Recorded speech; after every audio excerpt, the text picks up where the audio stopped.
So guys, हम hope कब करते हैं, हम आशा कब करते हैं, पहले ये जानना ज़रूरी है।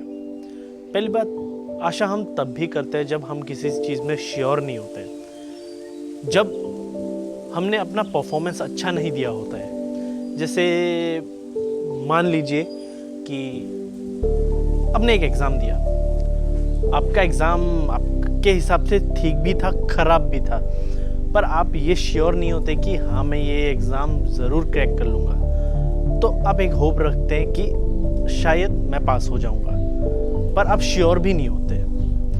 ये तो एक छोटा सा एग्जाम्पल था, पर ज़िंदगी में कभी कभी बहुत बड़े सिचुएशन आते हैं जहाँ हम सिर्फ होप ही रख सकते हैं और कुछ नहीं, हमारे पास और कुछ भी नहीं होता। कुछ एक्सटर्नल इफेक्ट हमें प्रॉब्लम देती है, तो कुछ इंटरनल इफेक्ट प्रॉब्लम देती है। तो इन सब के कारण हम होप रखते हैं।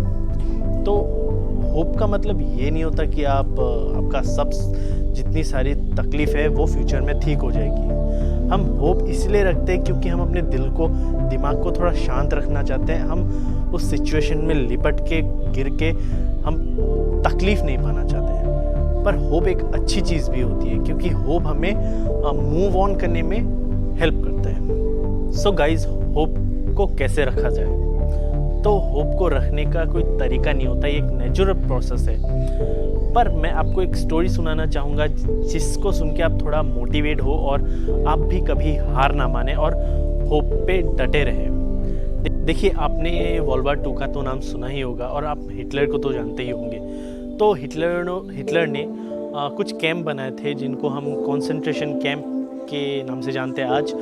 और उन कैंप्स में क्या होता था, लोगों को ले जाया जाता था, उनसे लेबर करवाया जाता था, उन्हें मार डाला जाता था और ये बहुत दर्दनाक चीज़ थी।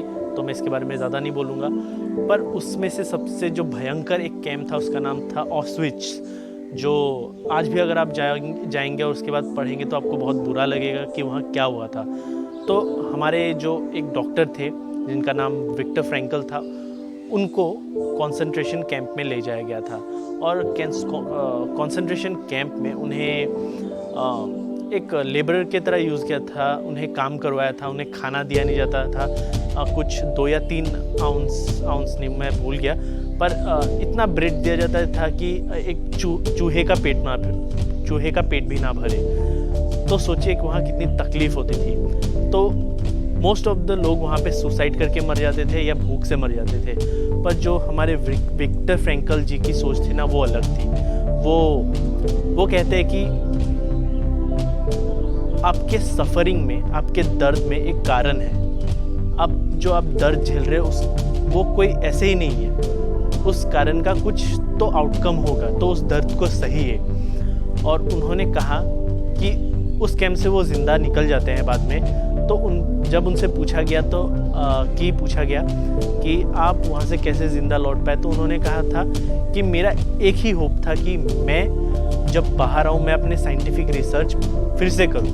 मतलब वो तो एक डॉक्टर थे जो अपने रिसर्च पेपर्स में काम कर रहे थे। तो वो एक ही सपना, एक ही होप लेके बैठे थे कि जब मैं बाहर जाऊँगा तो मैं अपने रिसर्च को पूरा करूँगा। और ऑब्वियसली अपने फैमिली के बारे में भी सोच रहे थे। पर उन्हें एक चीज़ क्लियरली पता था कि जो सिचुएशन तब था उनकी फैमिली नहीं बची होगी, उन्हें ये पता था।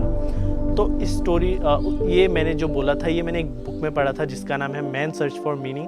बहुत अच्छी बुक है, अगर आप पढ़ना चाहें तो पढ़ सकते हैं। ये है ये बुक। और तो इस स्टोरी से पता चल जाता है कि होप रहना ज़रूरी है। और बुरे से बुरे हालात में जब आपके पास होप होगा ना, तो आप बाहर निकल सकते हैं, या शायद से ना भी निकल सके। पर जो हमारे हाथ में अभी नहीं है उसको सोच के अपना दिल क्यों दुखाए, अपना सर क्यों फोड़े।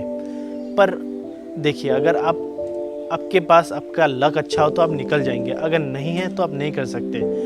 पर होप रखना ये एक अनिवार्य चीज़ होनी चाहिए। और होप तो नेचुरली आ ही जाता है, पर कुछ लोग हैं जो बीच रास्ते में हार मान जाते हैं। तो हार मानिए मत, बिल्कुल हार मानिए मत। सो गाइज, मैंने आज ये बोला होप के बारे में। मैं भी होप करता हूँ कि ये वीडियो आपको अच्छा लगा। Thank you.